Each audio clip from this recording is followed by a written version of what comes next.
I even caught myself over the past couple weeks saying, am I white privileged? No, I'm not. Of course I'm not. Maybe I am. No, I'm not. And so then I realized I had bought into their narrative. And I was like, wait a second. Now I've made a choice. Now I've identified this thing. And now I have to start questioning a narrative that has been dictated by someone else. I had to start thinking about all of my friends. And for the very first time, David, I started thinking, which of my friends are white and which ones are black? I never thought of that in my life before, but now I had to think, well, maybe should I call that person or not call that person? And then I was like, they got me. They got me into that agenda. You walk into the restaurant, what do you want? Red or white wine? Who said I wanted anything to drink? Who said I wanted your wine? This is the same thing we're seeing. Does Black Lives Matter or not? Well, which one is it? Because if it's a yes, you're one thing. If it's a no, that's that. And yet I'm buying into it. And I see what happened in London yesterday. And you've got, Black Lives Matter protesting and the English Defence League protesting. And it just doesn't give me a lot of hope. Well, there you go. David. There you go. What's that? Divide and rule. I know. Divide and rule. And you've got the English Defence League who are self-identifying with being British, English, whatever. And you've got the others that are coming from another direction. And they're, giving it that. And yet you are a point of attention in the same consciousness that you are. You've just bought different perceptions. Why are you fighting each other? Because who benefits from you fighting each other? Those that want to divide and rule the target population. And so many, it's like there's nothing more manipulatable than genuineness that isn't streetwise. And I don't doubt that in many of the people who are protesting and helping to create this division, that they genuinely feel that they're doing something that's right. But that genuineness is so easy to manipulate if it's not streetwise. It's a simple thing. Look at who funds that which is driving your behavior and your perceptions.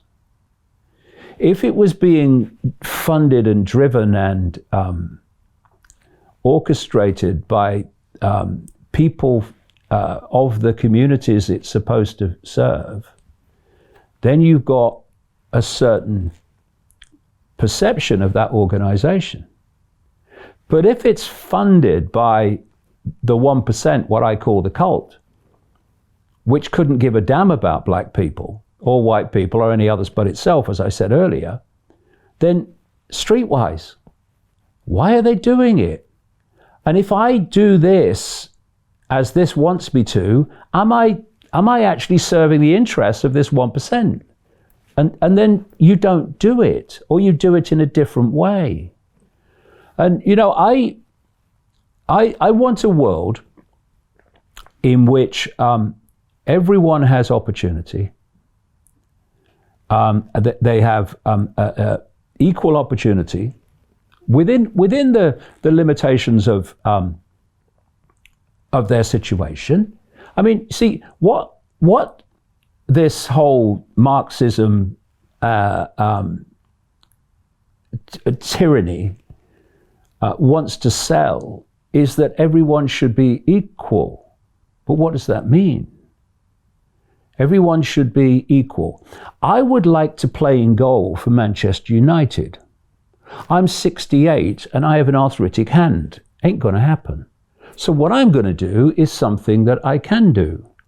And I'm not going to complain that I'm limited, and I'm not going to say that I'm disabled and that it's the system that means I can't play for Manchester United.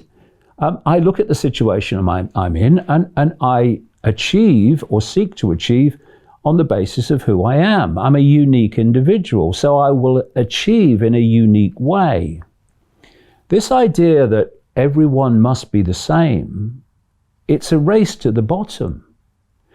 What we need is equality of opportunity, so that someone's race or background is not a block on their ability to achieve what they want to achieve, as long as they have the ability to do it. We all have different abilities and different gifts. But what we don't want, surely, is equality of outcome, because that's a race to the bottom. Give people opportunity, and then what they do with that opportunity is entirely up to them. They might say, no, I don't want to take that opportunity. I want to go walking in India. All right, fine. Well, enjoy. But just because you go walking in India and this person achieves something with their opportunity doesn't mean that they're privileged. It means they just took the opportunity and direction of life that was different to yours. To create this equality of opportunity, it's to create a massively, fundamentally more fair economic system.